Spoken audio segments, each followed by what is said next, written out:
Salut à tous et bienvenue. Aujourd'hui, on va décortiquer un outil d'analyse technique qui est franchement simple mais hyper puissant.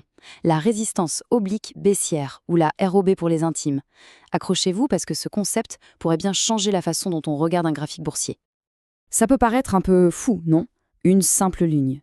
Et pourtant, on va voir ensemble comment une figure géométrique toute bête peut en dire long, très long, sur ce qui se passe dans la tête du marché. Alors ça vaut le coup de rester. Allez, on plonge dans le vif du sujet. D'abord, c'est quoi cette fameuse ROB? Pas de panique avec le jargon. Imaginez tout simplement un plafond, mais un plafond qui penche vers le bas. Et les prix, eh bien, ils viennent buter contre, ils ont du mal à le traverser. C'est ça l'idée de base. Alors, pour être un peu plus technique, une ROB, c'est une ligne de tendance qui relie les sommets d'un mouvement baissier. En fait, elle matérialise une sorte de barrière psychologique. Quand le cours d'un actif s'en approche, la pression vendeuse augmente et hop, ça a tendance à le faire redescendre. C'est vraiment le signe visible d'une tendance baissière qui est bien installée. Ok, maintenant, comment on la trouve, cette ligne? On passe à la pratique.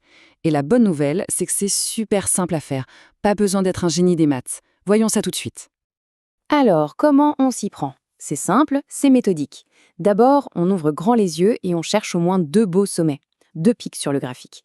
Ensuite, on sort sa règle virtuelle et on relie ces deux points. Et si la ligne qu'on vient de tracer penche bien vers le bas, bingo, on a notre résistance oblique baissière. Et voilà, cette ligne, c'est notre nouveau point de repère. Bon, une fois qu'on a tracé notre ROB, qu'est-ce qu'on en fait? C'est bien beau d'avoir une ligne, mais comment on s'en sert pour trader? Eh bien, ça ouvre la porte à deux stratégies principales, deux façons de jouer le coup. C'est le moment clé. Le prix grimpe, il vient flirter avec notre ligne de résistance, il vient la tester. Et là, la question se pose, quel est le plan?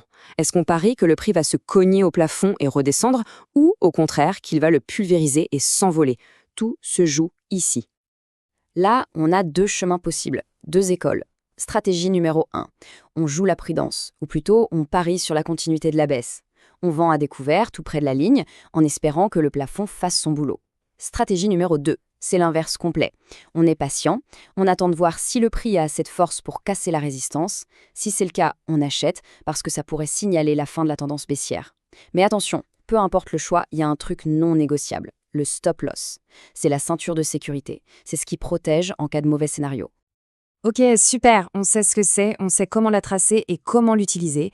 Mais avant de se lancer, il y a encore quelques points clés à aborder pour vraiment tout maîtriser et éviter les pièges. La question à 1 million, bien sûr. Est-ce que ça marche à tous les coups? Est-ce qu'on peut faire confiance à cette ligne les yeux fermés?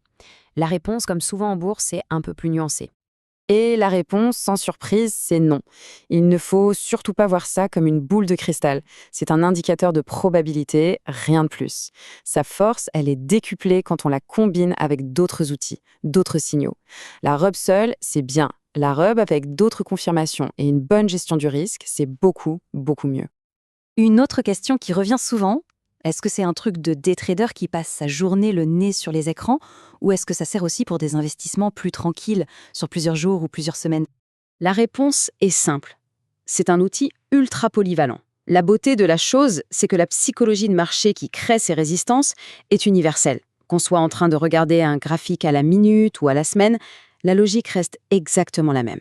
Donc oui, ça marche pour le day trading, pour le swing trading et même pour analyser des tendances de fond. Bon, on a parlé d'un plafond qui bloque les prix à la hausse. Du coup, on peut logiquement se demander s'il existe l'inverse, une sorte de plancher qui empêcherait les prix de tomber plus bas. Eh bien oui, bien sûr que ça existe. Ça s'appelle le SOH, le support oblique haussier. C'est vraiment le jumeau de la ROB, mais dans l'autre sens. Au lieu de relier les sommets, on relie les creux d'une tendance haussière. Et cette ligne agit comme un trampoline, un support sur lequel les prix rebondissent. Si on a compris la ROB, on a déjà compris 90% du SOH. Et voilà, on a fait le tour de la résistance oblique baissière. Comme on l'a vu, c'est bien plus qu'une simple ligne tracée sur un graphique.